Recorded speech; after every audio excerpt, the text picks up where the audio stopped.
নরসিংদীতে এমন একটা রেস্টুরেন্ট পেয়েছি যেখানে ঢুকেই মনে হবে আপনি শুধু খাবারের জন্য এখানে আসেননি, ছবিও তুলতে এসেছেন। আর আজকে আমরা টেস্ট করতে যাচ্ছি সেই বহুল আলোচিত হায়দ্রাবাদের দম বিরিয়ানি। কিন্তু খেতে গিয়ে এমন একটা জিনিস চোখে পড়েছে যেটা আমাদের প্রত্যাশার সঙ্গে পুরোপুরি মেলেনি। তারপর ছিল ওসেন ডিলাইট প্লেটার, আর সেই প্লেটারের রূপচাঁদা ফ্রাইটা ছিল এক কথায় অসাধারণ। তবে একটা জিনিস বলে রাখি, এই রেস্টুরেন্টের সবচেয়ে আলোচিত আইটেমগুলোর মধ্যে একটি হলো নল্লি নেহারি, কিন্তু আমরা দুপুরের সময় যাওয়ার কারণে দুর্ভাগ্যবশত সেটা টেস্ট করার সুযোগ পাইনি। হায়দ্রাবাদি বিরিয়ানিটা কেমন ছিল, রূপচাঁদা ফ্রাই কি সত্যি এতটা ভালো ছিল, আর নরসিংদীর এই রেস্টুরেন্ট কি আপনার সময় ও টাকার মূল্য দিতে পারবে, সবকিছু জানতে ভিডিওটি শেষ পর্যন্ত দেখুন। কারণ আজকের রিভিউটা ভিউ পাওয়ার জন্য না, শুধু বাস্তব অভিজ্ঞতা শেয়ার করার জন্য। চলুন শুরু করা যাক আজকের ফুড জার্নি। আজকে আমরা এসেছি নরসিংদীর জনপ্রিয় সুকুন রেস্টুরেন্ট অ্যান্ড পার্টি সেন্টারে। রেস্টুরেন্টে ঢোকার পর প্রথমে যেটা চোখে পড়ে সেটা হলো এর ইন্টেরিয়র ডিজাইন। সত্যি বলতে জায়গাটা বেশ গোছানো এবং দেখতে অনেক সুন্দর। বর্তমানে আমরা অনেকেই শুধু খেতে যাই না, সাথে ভালো কিছু ছবি তোলারও একটা ইচ্ছে থাকে। আর সেই দিক থেকে এই জায়গাটা বেশ এগিয়ে। রেস্টুরেন্টের বিভিন্ন কর্নারে এমনভাবে সাজানো হয়েছে যেখানে খুব সহজেই সুন্দর ছবি তোলা যায়। যারা ফেসবুক, ইনস্টাগ্রাম, টিকটক কিংবা অন্য কোনো সোশ্যাল মিডিয়া প্ল্যাটফর্মে নিয়মিত ছবি পোস্ট করেন, তাদের জন্য জায়গাটা বেশ আকর্ষণীয় লাগবে। লাইটিং, সাজসজ্জা আর পুরো পরিবেশ মিলিয়ে একটা প্রিমিয়াম ফিল পাওয়া যায়, তাই খাবার আসার আগেই চাইলে কিছু সুন্দর ছবি তুলে নিতে পারেন। এরপর আমরা অর্ডার করলাম হায়দ্রাবাদি দম বিরিয়ানি। নাম শুনলেই একটা আলাদা প্রত্যাশা তৈরি হয়, কারণ হায়দ্রাবাদি বিরিয়ানির নিজস্ব একটা সুনাম আছে। খাবার টেবিলে আসার পর প্রথমে যেটা চোখে পড়লো সেটা হলো এর প্রেজেন্টেশন। দেখতে বেশ সুন্দর লাগছিল। আরেকটা বিষয় ভালো লেগেছে, বিরিয়ানির মধ্যে বেশ ভালো পরিমাণের বাদাম ব্যবহার করেছে। প্রতিটি লোকমায় বাদামের ক্রাঞ্চি টেক্সচার পাওয়া যাচ্ছিল, যেটা স্বাদকে আরও একটু আলাদা করে তুলেছে।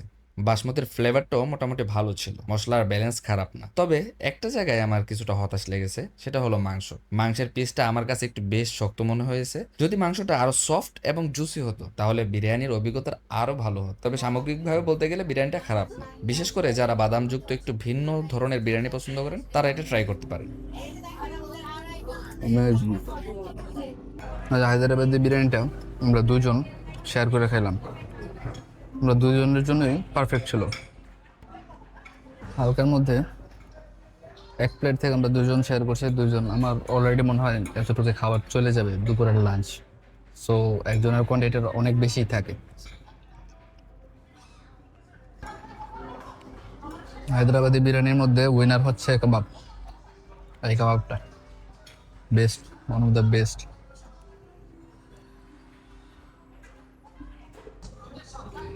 তবে তারা মাটনের পিসটা অনেক ভালো দিতে পারতো চাইলে। মাটনের পিসটা খুবই বাজে পড়ছে, হাড়ের একটা পিস, অনেক শক্ত। এরপর আসলো আমাদের দ্বিতীয় আইটেম ওশেন ডিলাইট। এই প্লেটারের মূল আকর্ষণ ছিল রূপচাঁদা ফ্রাই। আচ্ছা, সাথে চাইনিজ ভেজিটেবল আছে। দুই দুই দুই দুই আইটেমের ভেজিটেবল, একটা হচ্ছে স্পাইসি, একটা হচ্ছে জাস্ট শুধু ভেজিটেবল। দুই আইটেমের ভেজিটেবল দেওয়া হয়েছে। দুই আইটেম দিই আমাকে। বিরিয়ানি হচ্ছে মুঘলি একটা খাবার, ওইটা আর ছাড়া পসিবল না। আর এটা হচ্ছে আমি একদম চাইনিজ হাই আইটেম অর্ডার করছি। এটা আমি স্পুন আর ফর্ক দিয়ে ছাড়া খাই কীভাবে? এটা যদি আমি হাত দিয়ে খাই তাহলে তো মিক্সচার হয়ে গেল। ভেজিটেবলটা অনেক হেভি।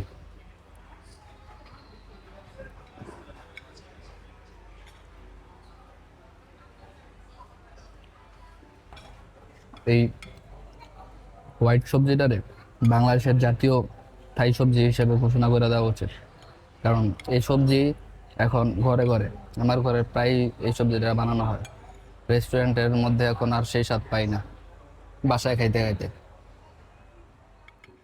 আর সত্যি বলতে এই খাবারটার সবচেয়ে আকর্ষণীয় দিক ছিল রূপচাঁদাটা মাছের ফ্রেশনেস। অনেক সময় রেস্টুরেন্টে মাছের আইটেম অর্ডার করলে বোঝা যায় মাছটা খুব বেশি ফ্রেশ ছিল না, কিন্তু এখানে এই ব্যাপারটা একদমই অনুভব করিনি। রূপচাঁদাটা ছিল বেশ ফ্রেশ, বাইরে সুন্দর ক্রিস্পি আর ভিতরে নরম ও জুসি। মশলার ব্যবহারও ছিল খুবই ভালো। মাছের আসল স্বাদটা নষ্ট না করে সুন্দরভাবে ফ্লেভার দেওয়া হয়েছিল। এক কথায় বলতে গেলে আজকের খাবারের মধ্যে সবচেয়ে বেশি যেটা আমার কাছে সন্তুষ্ট লেগেছে সেটা হলো এই রূপচাঁদা ফ্রাই। যদি এই রেস্টুরেন্টে আসেন তাহলে এই আইটেমটা অবশ্যই টেস্ট করে দেখতে পারেন। সো আমার সাজেস্ট থাকবে এই প্লেটারটা যদি পারেন তাহলে অবশ্যই নেবেন। রূপচাঁদা ফ্রাই আছে প্লেটারটার মধ্যে, অসাধারণ টেস্ট, অসাধারণ। এখন আমার সময় হচ্ছে রূপচাঁদাটাকে খাওয়া। খাবেন? অ্যামেজিং। বাকি পিস কোথায় আছে জানেন? বাকি পিস মুন্নার প্লেটে, আর মাথা আমার প্লেট।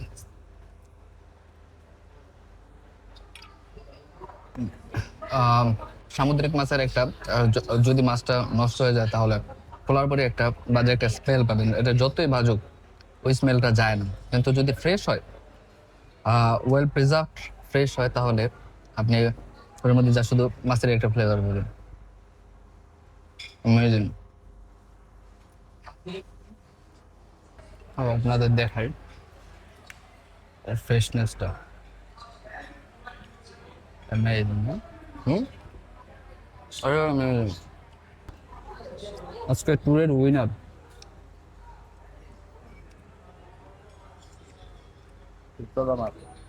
এই রূপচাঁদাটা খাওয়ার আগে ছিল ওই হায়দ্রাবাদের কাবাবটা, আর এখন হচ্ছে রূপচাঁদাটা।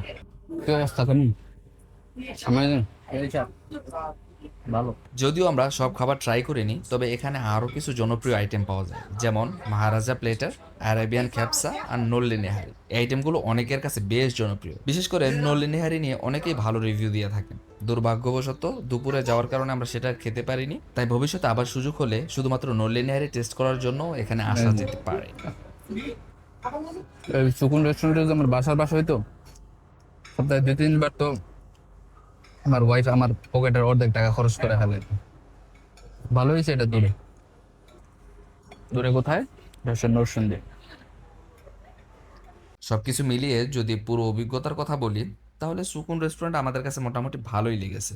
পরিবেশ সুন্দর, ফ্যামিলি নিয়ে আসার মতো পরিবেশ, ফটো তোলার জন্য অনেক সুন্দর স্পট আছে। খাবারের মধ্যে রূপচাঁদা ফ্রাইটা দারুণ লেগেছে। হায়দ্রাবাদি বিরিয়ানির ফ্লেভারটাও ভালো ছিল, তবে মাংসটা যদি একটু নরম হতো তাহলে অভিজ্ঞতা আরো ভালো হতো। সুতরাং যদি আপনি নরসিংদীতে নতুন কোনো রেস্টুরেন্ট ট্রাই করতে চান, তাহলে এই জায়গাটা আপনার লিস্টে রাখতে পারেন। তো বন্ধুরা, সবকিছু মিলিয়ে সুকুন রেস্টুরেন্ট অ্যান্ড পার্টি সেন্টার আমাদের অভিজ্ঞতা ছিল বেশ উপভোগ্য। হায়দ্রাবাদি দম বিরিয়ানির স্বাদ ভালো ছিল, যদিও মাংসটা একটু নরম হলে অভিজ্ঞতাটা আরো চমৎকার হতো। অন্যদিকে ওশেন ডিলাইটের রূপচাঁদা ফ্রাই ছিল আজকের দিনের আসল চমক। আর রেস্টুরেন্টের সুন্দর ও ফটো ফ্রেন্ডলি পরিবেশ তো আছেই, যেখানে খাওয়ার পাশাপাশি স্মৃতিও বন্দী করা যায় ক্যামেরা। তবে একটা আক্ষেপ থেকেই গেল, সেই বিখ্যাত নল্লি নেহারি আজকে আর টেস্ট করা হলো না। মনে হচ্ছে শুধু এই আইটেমের জন্য আবার একদিন ফিরে আসতে হবে এখানে। ধরুন আপনাকে এই রেস্টুরেন্টে একটা আইটেম ফ্রি খাওয়ার সুযোগ দেওয়া হলো, আপনি কোনটা বেছে নেবেন? হায়দ্রাবাদি দম বিরিয়ানি, নল্লি নেহারি, মহারাজা প্লেটার, নাকি আরাবিয়ান খ্যাপসা? শুধু নাম লিখে নয়, সেই আইটেম কেন বেছে নিলেন সেটাও কমেন্টে লিখুন। আর যারা ইতিমধ্যে এই রেস্টুরেন্টে খেয়েছেন, তারা 10-এর মধ্যে কত রেটিং দিবেন সেটাও জানাতে ভুলবেন না। আপনাদের জানা মতো কোনো ভালো রেস্টুরেন্ট থাকলে কমেন্টে জানান। আপনাদের কমেন্টের উপর ভিত্তি করে হয়তো আমাদের পরের ফুড রিভিউর ভিডিওটি গন্তব্য ঠিক করা হবে। ভিডিওটি ভালো লাগলে একটি লাইক দিন, শেয়ার করে আপনার বন্ধুদের জানিয়ে দিন, আর এমন আরও রিয়েল ফুড রিভিউ দেখতে চ্যানেলটি সাবস্ক্রাইব করে পাশে থাকুন। দেখা হবে পরবর্তী ফুড জার্নিতে।